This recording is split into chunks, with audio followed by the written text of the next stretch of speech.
Bagi nampak? So, nampak sungai? Alhamdulillah, bismillah. Kita perwira sekarang berada di Kampung Sijudo di Aceh Timur, yang mana kampung ini sebenarnya adalah kampung yang berada di kawasan pedalaman, kerana untuk masuk ke dalam kampung ini memerlukan satu perjalanan yang agak lama dan mencabar disebabkan bencana yang berlaku, bencana banjir yang berlaku di sini juga menyebabkan jambatan kegunaan penduduk bagi urusan harian terputus disebabkan jambatan itu sudah rosak dan hancur. Jadi penduduk di sini realiti kehidupan mereka sangat mencabar. Antaranya adalah yang paling mencabar di sini adalah berkenaan dengan air bersih.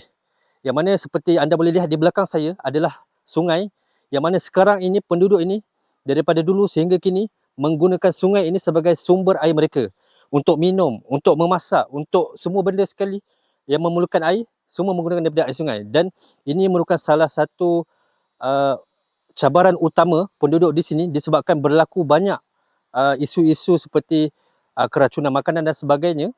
Dan penduduk di sini pun sebut sungai di belakang ini pun digunakan oleh haiwan sekitar sini, antaranya gajah juga kan. Gajah juga menggunakan sungai ini untuk mandi dan sebagainya. Jadi sebenarnya kegunaan sebagai seorang manusia untuk air bersih dengan sungai seperti ini dan keperluan penduduk di sini sebenarnya sangat tidak baguslah, terutama untuk kegunaan minuman. Okey, Siti apa? Kita kata kita nak buka semua bor kat sini Okey. dengan bantuan Okey. 1, 2, 3.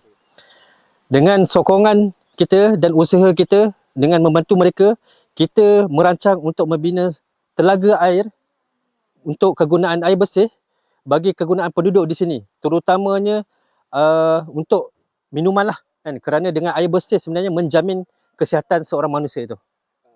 bukan kita, patut anda Okey. dengan sokongan, dengan bantuan. Okey. 1, 2, 3.